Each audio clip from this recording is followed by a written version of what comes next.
Many starting science or scientific communicators, or communicators in general, think that their main problems in writing is their grammar, their lacking vocabulary, or the fact that they are not native English speakers. It's usually something else, something that we can start fixing right now with this video. A while ago, I was invited to present my career path to students of a university who are curious about life beyond academia.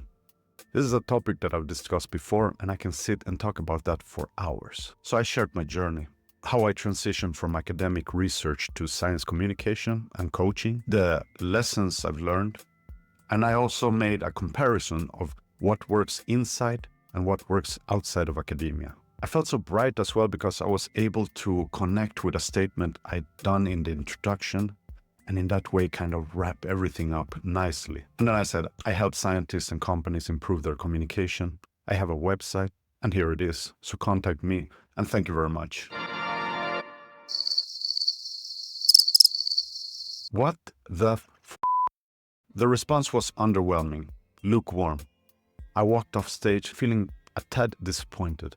I had offered the students almost my entire experience compacted into a 10-minute package with my ideas, opinions, and anything that could help them. But a few audience members approached me after the session, but it wasn't that home run that I'd imagined. I'm not alone in making this mistake. Many organizations fall into the same trap. What's missing here is a clear purpose. Lack of purpose is one of the most common issues I see when I work with science communicators. And with that, I don't want to say that our projects or our aims lack purpose. On the contrary, we often have this extremely clear in our minds. Instead, we fail to convey the purpose to our audience. What's the point of it all? We don't necessarily think about these details when we first start writing. And this is probably because the decision we once took to start writing was individual or self-indulging. We might know a lot about a specific topic, for example, molecular genetics and cancers, like for me, and then just simply start writing from there. It's fun, it's educational, so why not? Apart from that, we know from experience why researchers or scientists have problems with purposeful or intentional communication. Academic writing teaches us that the audience comes organically. People within our field, or for example, aligned fields, will be interested in our writing. Sure, we write for editors and reviewers and all that. Still, the research is at the center of it. And we know that researchers will be interested in it almost by default. Academics and former academics also belong to that bulk of starting communicators or writers who just want to write for everyone. Why limit ourselves when we can target everyone? And that's where I was mentally when I presented to this group of students. I wanted everyone's attention, so I kind of covered it all.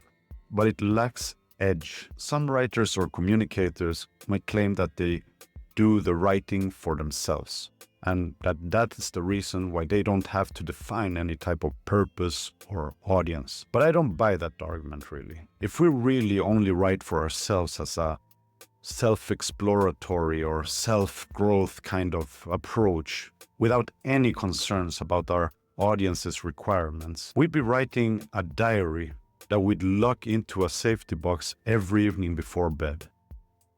But that's not really what we do, right? We keep hitting that publish button. If we want to take our writing to the next level, every aspect of our writing requires intention and purpose. And I mean everything. The overall theme, our sections, our paragraphs, sentences, and words.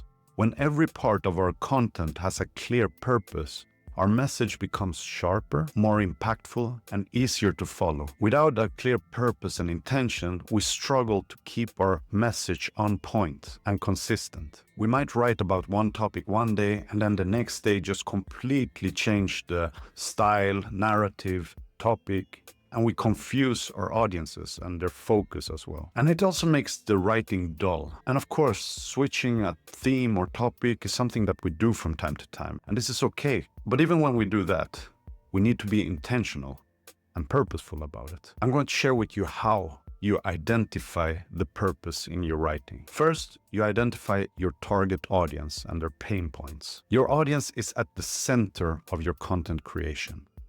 And this point might seem obvious, but I tell you, many people struggle with this detail, even experienced writers. Writers fall into this trap of wanting to reach everyone. I want to write for everyone. And while approaching it like this might feel that you're basically fishing with dynamite, capturing everyone, you're actually reducing your chances of communicating your true message. For example, someone writing about sports might capture one part of the audience when writing about fat loss. And then the next time they write about zone training for marathon and lose almost all of their previous audience. Then you have the problem of changing style and language if you don't have a target audience in mind. When you know a lot about a topic, you might imagine talking with your nephew about it because you are extremely good at digesting that information and simplifying it to the audience. But next time, once you communicate about a topic that you know much less about, you might imagine that you're writing to a professor, where your language becomes much more convoluted and difficult to read, mostly to hide the details that you don't know. So I recommend you choose one, maybe two audience members, and you write down as much information as possible about that member. Where are they from? Where do they live? What do they work with? And then you visualize this person while you write. Every paragraph, sentence, and word you write should be targeted and tailored to this audience member. And don't worry about potentially excluding everyone else. They'll join you as a spillover once they see that you're consistent. So avoid the mistake I did.